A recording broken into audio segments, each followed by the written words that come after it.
Bir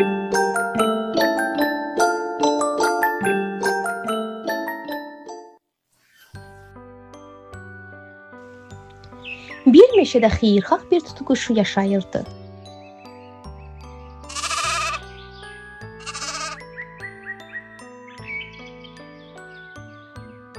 Onun qanadlarının rəngi o qədər fərqli və gözəl idi ki, meşədə yaşayan hər kəs ona heyran idi.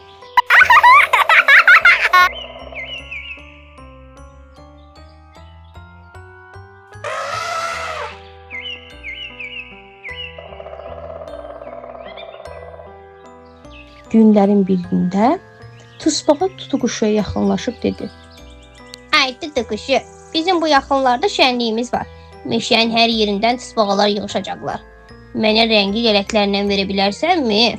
Başıma taxıb oynayacağam o tədbirdə. Sonra da sənə gətirəcəm lələkləri. Söz verirəm. Olar ay tısbağa, sənə ən gözəl lələklərimi verəcəm. Oyna, şənlən. Amma sonra mənə geri qaytar lələklərimi. Tısbağa başı ilə razılıq işarəsi bildirdi. Tutuquşu öz lələklərini tökdü. Tısbağa isə cəld onları götürüb şənliyə hazırlaşmağa getdi. Beləcə bir gün keçdi. Tutuquşu elə hey gözləyirdi. Amma lələklər olmadan qanadları da çalışmırdı. Uça bilmirdi. Yazıq. Axır özü gedib tısbağaya baş çəkmək qərarına gəldi.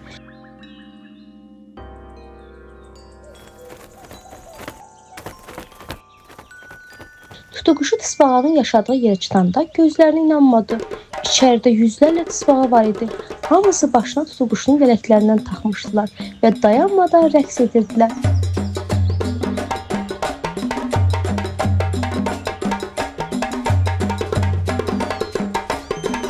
Tutuquşu nə qədər etsə də hansı tısbağanın ondan lələk aldığını anlaya bilmirdi. Çünki bütün tısbağalar bir-birinə oxşayırdı.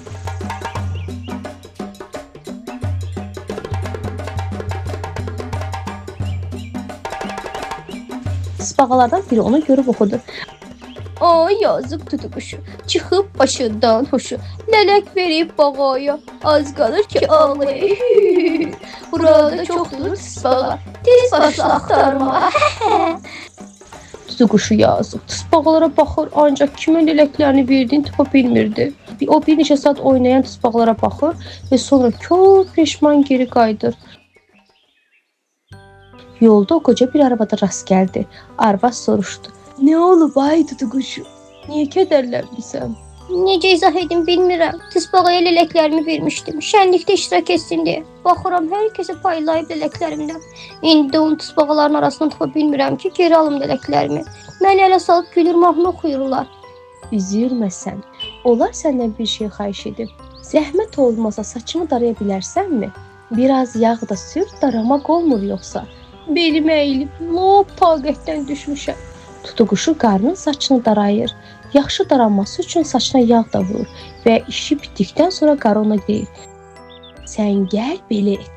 Yenə gedərsən tısbağaların yanlarına. Hansı tısbağa səni görəndə ilk gülüb sözə başlasa, bil ki, o tısbağ alıb səndən lələkləri." Tutuquşu məsləhət üçün təşəkkür edib yenə şənlik keçirilən yerə getdi. Tısbağalar elə hey rəqs edirdilər. Onu görən tısbağalardan biri oxumağa başladı.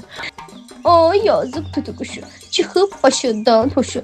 Lələk verib bağaya, az qalır ki ağlayır. Burada çoxdur tısbağa, tez başla axtarmağa.